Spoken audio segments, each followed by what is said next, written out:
Basically, what's happening is Elon rejected being on the board. So, what that means is, at least what some people are thinking, he might be able to do a hostile takeover of the company. Yeah, we do Elon first. Okay, so I can give you guys the short version because I already wrote some notes for this. Basically, what's happening is Elon rejected being on the board. So, what that means is, at least what some people are thinking, he might be able to do a hostile takeover of the company. Because if he agreed to be a board member, he couldn't buy up more than 15%. But now that he isn't, he doesn't have that same limitation, so he can buy up as much of the company as he can. Damn. Yeah. He might buy out Twitter. His ego's so big. It's like he's coming up and he's like, fuck it. I'm gonna smash my dick right through Twitter's headquarters. I no longer care about going to Mars. They can't control me.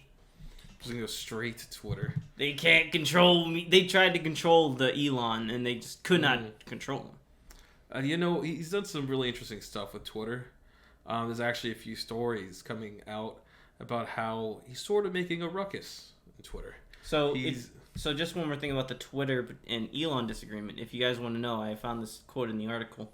Quote, "In our opinion, the Twitter board and Musk could not come to an agreement around Musk's communications with the public over Twitter, as he likely is needed to take a more backseat, quiet stance as part of joining the board," according to an analyst named Dave Ives for Webbush. So basically, what the board wanted to do was they wanted to effectively shelf Elon, I guess. Contain him. And I think he saw that, and he doesn't want that. And to be fair, they sort of have a good reason to.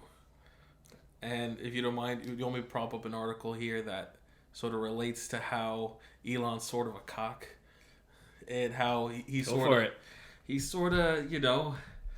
making his imprint on Twitter. Let's see down here. I mean, personally, I think it would be an interesting shake-up to Twitter's policies if he got in control of it.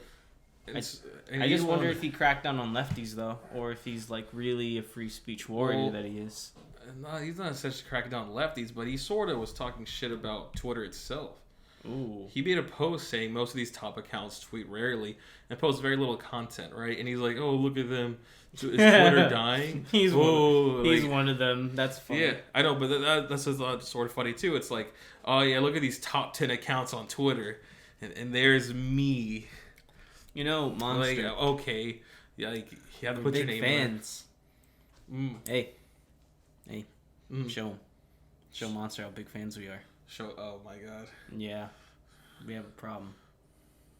Well, I only do it on the weekends. Sponsor us, Monster. Sponsor us. Anyway. So which some of these accounts? Cristiano, I don't know who that is. I know who all the other ones are. Yeah. I just find it sort of weird that a person who owns that much stock in Twitter is like, dude, this place sucks. Barack Obama doesn't tweet anymore. Justin Bieber doesn't tweet. Taylor Swift rarely tweets. And I'm like, why would he do that? Because he wants to shake things up, okay? Unlike you, he sees a future. He has a vision. Bold vision. Bold vision. Yeah. All right. Bold. And that's why he's the richest man in America, and that's why you're doing a podcast here. Okay? Big Dickus Elon will show them the way forward. But doesn't that sort of hurt his stock? Actually, it surged. That's the fucked up part. After he bought it, it surged. After he bought it, it surged, but now it's after he bought it, and now he's tweeting shit like this. Most of these top accounts. I could look up the Twitter stock. Let's see. Well, I'm pretty sure right now it's on the up and up because he just bought it. No, it's on the decline.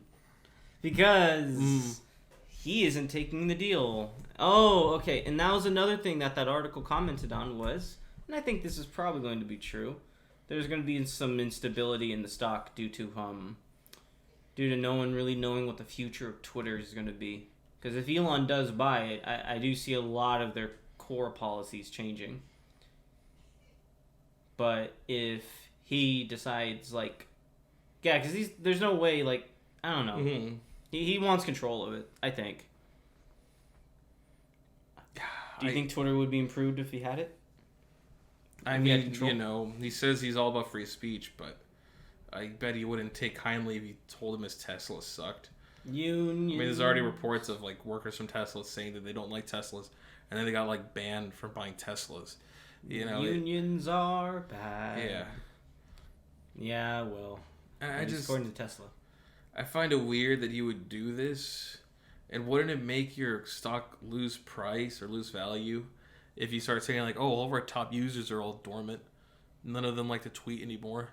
Well, that's why they are talking about it being volatile, is because on one hand, he could inject life into the platform and energy. Yeah, because you're right, spurring new creators and having new top creators would be good. Or on the other hand, he could just implode the platform because, well, people are getting sour grapes over his comments. But and also TikTok is becoming a very viable. It's already been a viable competitor. So, I mean, personally, I don't like Twitter. So, well, I feel like Twitter holds a different Twitter fucking sucks. It holds a different demographic, though.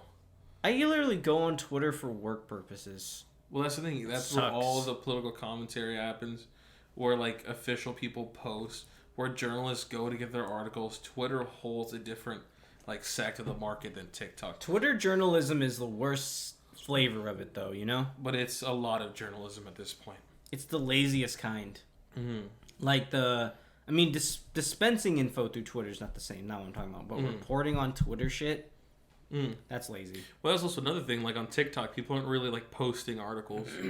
Like they may talk about something, but it's in like a 15-second. It's like a short grab. It's almost like a short documentary. Yeah. Or a PSA. Yeah, and arguably worse. In some ways, I think if you're good at visualization, it could be better. Agree, disagree. Fair. Agree, disagree.